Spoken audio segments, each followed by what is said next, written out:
Welcome back, folks. This is so Woody down here at La Mesa RV, Mesa, Arizona, one of the world's largest indoor showrooms for RVs.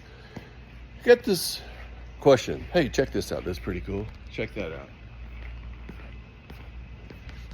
That looks cool under that motorhome. Back to the question. I'm like a squirrel, right? Ooh, look, something shiny. People ask me, Woody, give me your personal opinion.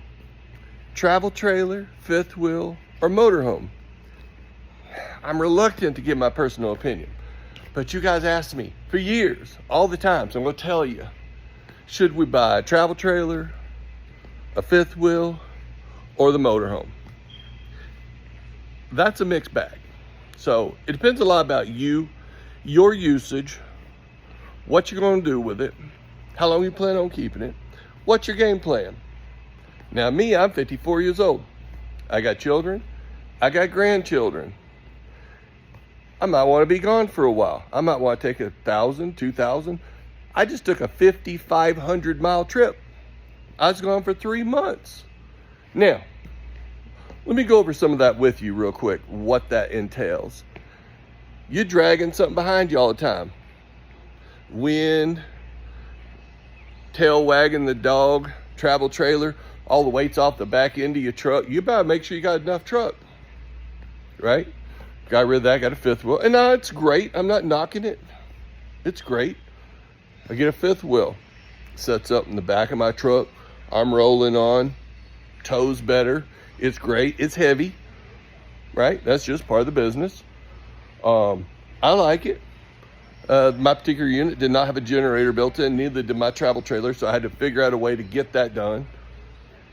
Okay, fifth wheel, I get where I'm going, I unhook, level everything out, get out of my truck, go back there, do my thing, that type of stuff, right?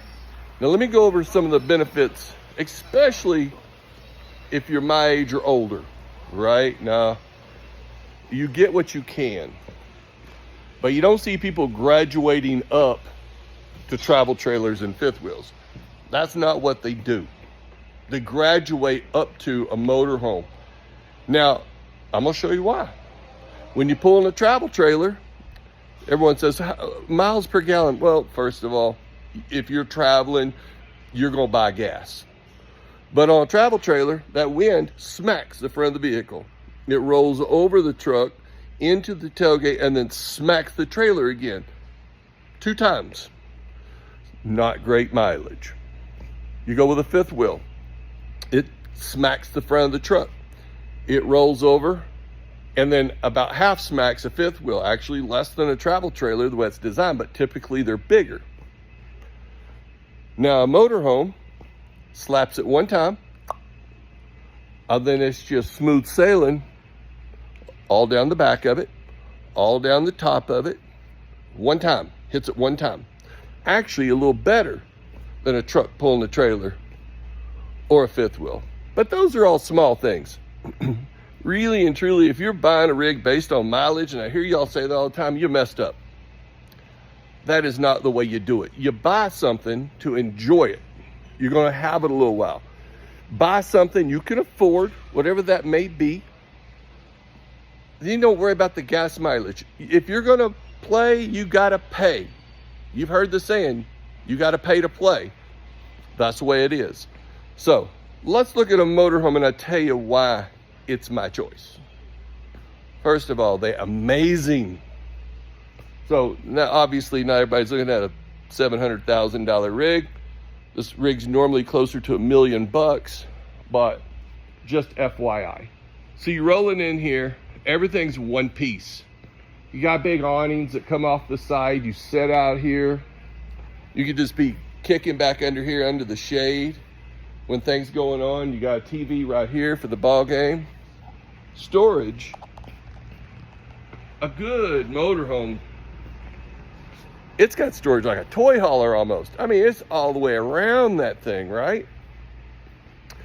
Let's say you're older, you're handicapped, you have trouble walking, whatever the case may be. Usability, space, right? You walk in this rig, yeah, that's real tile floor. Marble floors in here. It's all one level.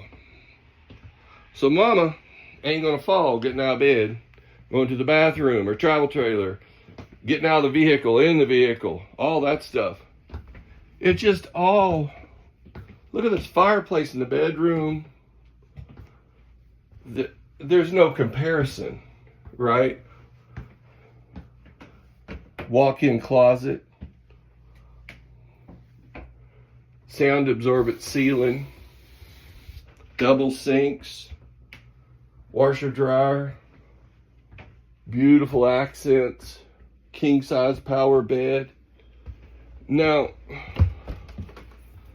there are differences, folks. You pay for what you get.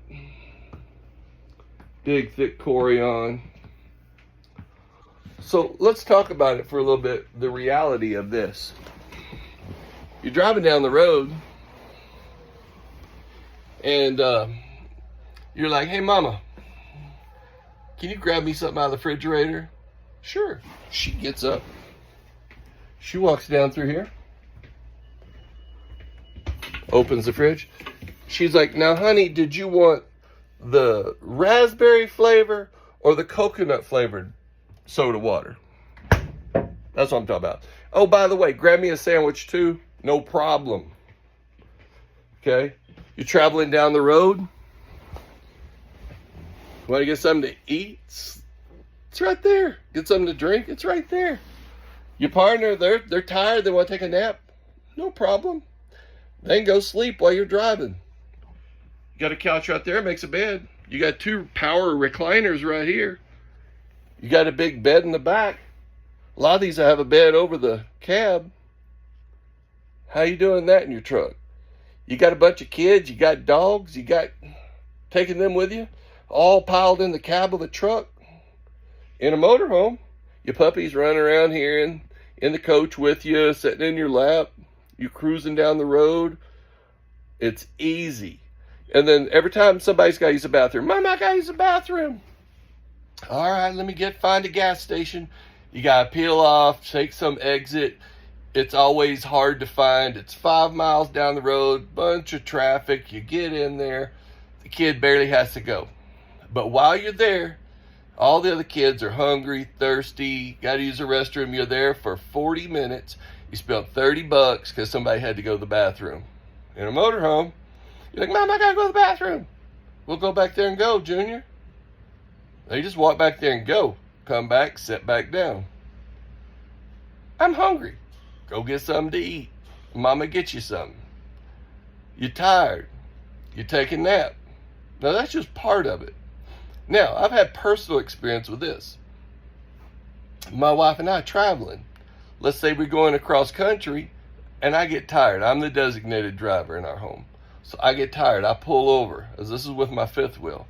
I've had multiple experiences like this, unfortunately, because you're driving on the interstate. You want to pull over just somewhere, take a nap in a parking lot or a truck stop or something. So you roll in there. You get out of your vehicle. You got to get everything set up. And you get everything set up in your fifth wheel. I had to get my generator going, get the AC, get it cooled down. That's another thing.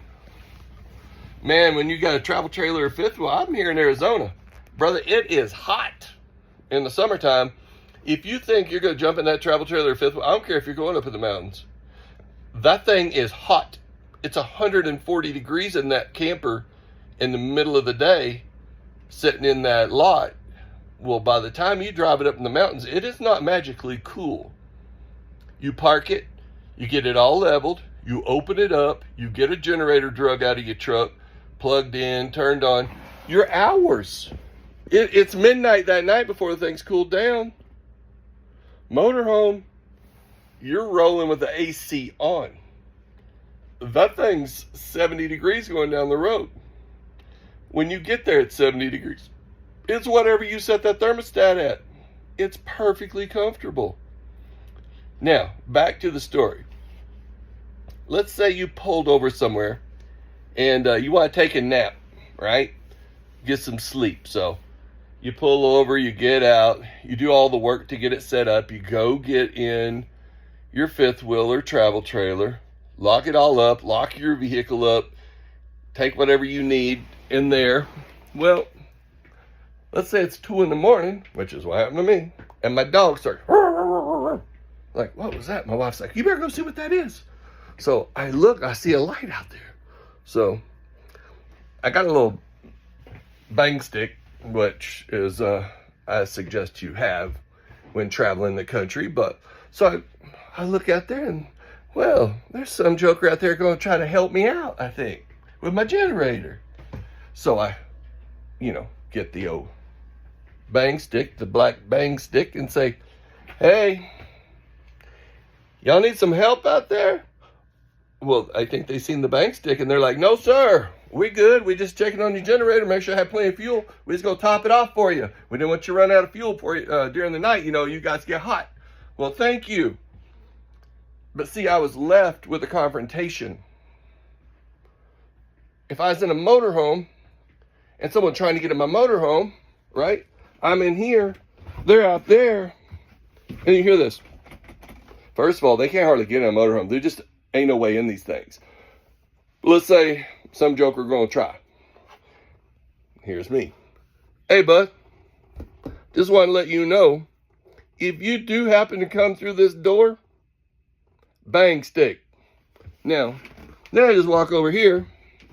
I turn the key, and we headed down the highway and leave him standing. You just drive off. That joker. Now, if you're in a travel trailer with a fifth wheel, you have to have a confrontation. Motorhome, you just fire it up and drive off. And leave that sucker standing there. You can call 911, send the police to go arrest him, whatever, down the road. But you just get out of there. You don't have to get out, risk yourself, and move stuff around. What are you going to do? Let's say you're 70 years old. Are you going to go out there and get the keys and unlock your truck and back it up and set up a weight distribution hitch that's so heavy it hurts your back? Pull all your landing gear up, get all your leveling blocks, get your sewer. Are you going to do all that? No, sir. Motorhome, turn the key and drive off. Anyway, I know this is kind of long. You guys wanting to know, these things are built immaculate too. The quality level on a good motorhome is amazing. You don't see it in the industry. Like, I've been in this industry 12 years. I've been selling travel trailers, fifth wheels, used motorhomes, every now and then new ones where I was at. I never seen nothing like this. Folks, the quality it's impeccable. The quality of these motorhomes, it's a game changer. You see all the bad reviews. Get a good product, turn the key, and go enjoy your life. That's what I would suggest. You asked me, I told you. It ain't for everybody. Look, when I was raising kids, I was lucky to have a pop-up camper, a tent, a good tent. I didn't have no money. So don't feel pressure. Do what you can. If a tent is what you can do, great. Go take the kids and camp. If a sleeping bag, if a blanket is all you can do, and you get those kids out there and you enjoy the outdoors, that's what you should do. If you can afford a travel trailer, that's what you should do. If you can afford a fifth wheel, then that's what you should do. But if you plan on buying a travel trailer and a truck, or a fifth wheel and a truck, you can't even come close to how affordable you can get a motorhome. Folks, I got brand new motorhomes for the $70,000 range. That's the price of a truck, let alone a truck and a trailer. It's not even close. So if you want my opinion, there's a lot of beautiful options out there. And you're like, well, I want to drive some big old thing. Folks, I got a Class A down here that's 24 feet. A Class A. It's 24 feet long. Now, to get a 24-foot travel trailer, that's a 20-footer. Because they got 4 foot of tongue and a foot of bumper on those rigs, typically. So that's close to the same thing. Now, a 24-foot motorhome still probably got a foot or two of front and back, a bumper that they don't show. But it ain't even close. It's all usable space. You're not throwing away 4 foot of tongue and a foot of bumper. You don't have to get out of your vehicle, set it up, unset it, and all that stuff. And if you're like, hey, I'm the type of person that I don't want to drag something behind me. Well, guess what? That's the only way you're going to do it and not drag something behind you. If you want something to run around in and camp, get a small C, a class B, a B plus, a small A, a 24-foot A. Get something you run around town with. It's an all-in-one shop then. You go get in it and you roll out. As I'm walking down here, I'm going to show you this 24-foot motorhome. It's a game changer. It's a class A. Get out and have some fun.